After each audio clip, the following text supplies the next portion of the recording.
साल 2023 मध्य प्रदेश के राजनीतिक इतिहास के लिए एक महत्वपूर्ण साल, क्योंकि इस साल मध्य प्रदेश में विधानसभा चुनाव होने हैं। और ये विधानसभा चुनाव इसलिए भी खास माने जा रहे थे क्योंकि इस बार मध्य प्रदेश की जनता को शायद तीसरा विकल्प मिलने की उम्मीद थी, लेकिन जनता की ये उम्मीद बनने से पहले ही बिखर गई। ये तीसरे दल का जो कुनबा था वो कुनबा महज 10 सालों में ही बिखर गया और इस कुनबे के नेता दो धड़ों में बट गए। दोनों धड़ों का ये कहना है कि हमारा दल असली है, उनका दल नकली है। लेकिन जिस दल को कांग्रेस अपना डीएनए बता रही थी, उस दल की महज 10 सालों में ही इतनी बुरी स्थिति आई कि उसके जो मुख्य नेता थे वो दूसरे दलों का दामन थाम बैठे हैं। नमस्कार, मेरा नाम है अंकित और आप देखना शुरू कर चुके हैं आयुध।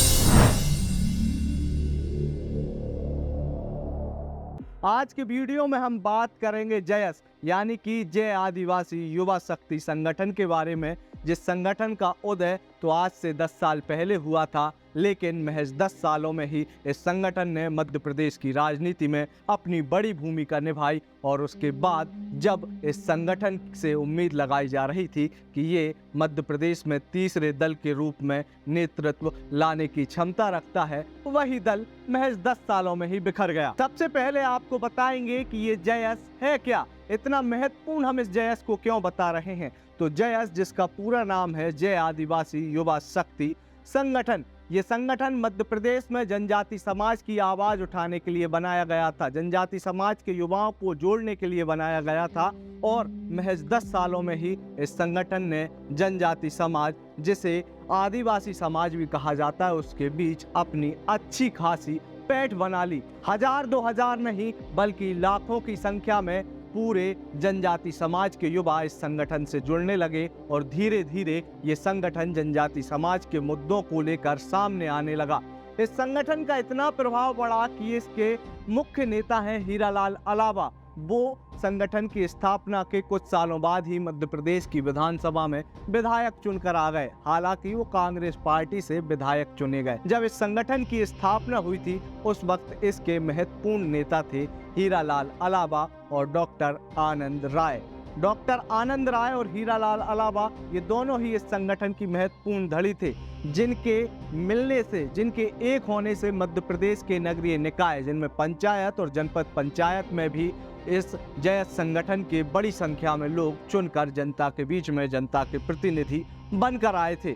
मध्य प्रदेश की राजनीति में जनजाति समाज का एक अहम योगदान रहता है, क्योंकि कुल आबादी का 21% आबादी जो है वो यहाँ पर जनजाति समाज की है। और इस 21% की आबादी वाले जनजाति समाज के बीच जयस संगठन ने अपनी अच्छी पहुंच बना ली थी। लोग इससे उम्मीद लगाने लगे थे, क्योंकि बड़ी संख्या में इससे जनजाति समाज के युवा जुड़े हुए थे। लेकिन अब ये जयस दो धड़ों में बंट चुका है। लेकिन उससे पहले हम मध्य प्रदेश की राजनीतिक घटनाक्रम के बारे में आपको बता देते हैं कि क्यों जयस इतने जल्दी इतना प्रभावी हुआ। आपको बता दूं कि मध्य प्रदेश में लगभग 47 विधानसभा सीटें अनुसूचित जनजाति के लिए आरक्षित हैं। इसके अलावा 80 से 84 सीटों पर इस जनजाति समाज का वर्चस्व है। यहाँ पर इनके वोट बहुत ज़्यादा संख्या में हैं और इन विधानसभा सीटों पर चुनाव प्रभावित करने के लिए जयस ने 2018 में कोशिश की थी और उस कोशिश में जयस सफल भी हुआ था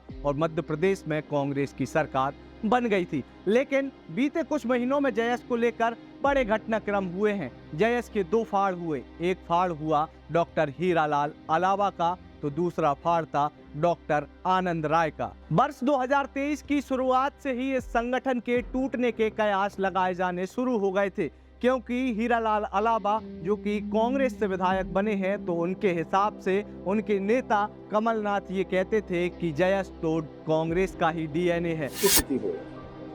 जयस का डीएनए कांग्रेस का है, ये हमें याद रखना। वो तो खुद कहते हैं हमें बीजेपी की मदद नहीं करती।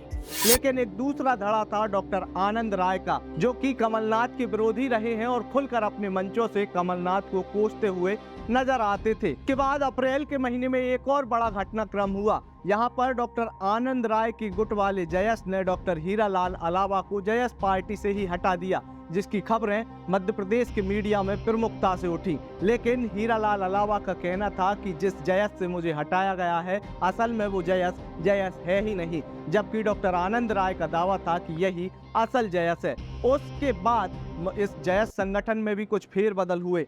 जयस के राष्ट्रीय अध्यक्ष बना दिया गया लोकेश मुजाल्दा को, जबकि राष्ट्रीय संरक्षक के रूप में पहले से ही डॉक्टर हीरालाल अलावा मौजूद थे। उसके बाद ये विवाद और गर्माता तब नजर आया जब 16 मई को जयस अपने 10 साल पूरे होने पर शक्ति प्रदर्शन करना चाहता था। इस दौरान जयस के दोनों गुटों ने, एक गुट जो कि लोकेश मुजाल्दा और डॉक्टर आनंद राय का गुट था, उन्होंने भोपाल में शक्ति प्रदर्शन किया, तो दूसरा गुट था डॉक्टर हीरालाल अलावा का, जिसने इंदौर में अपना शक्ति प्रदर्शन किया। दोनों ही गुटों के पास बड़ी संख्या में युवा पहुंचे और उन्होंने जयस के स्थापना दिवस को मनाया। उसी समय से यह अंदाजा लगाया जा रहा था कि जयस अब असल में 2 गुटों में बंट चुका है और इस खबर पर ठप्पा लगा दिया है डॉक्टर आनंद राय के द्वारा। उन्होंने इस जयस का दामन छोड़कर तेलंगाना की सत्ताधारी पार्टी बीआरएस का दामन थाम लिया है, तेलंगाना के मुख्यमंत्री के चंद्रशेखर राव की मौजूदगी में। तेलंगाना में भारतीय राष्ट्र समिति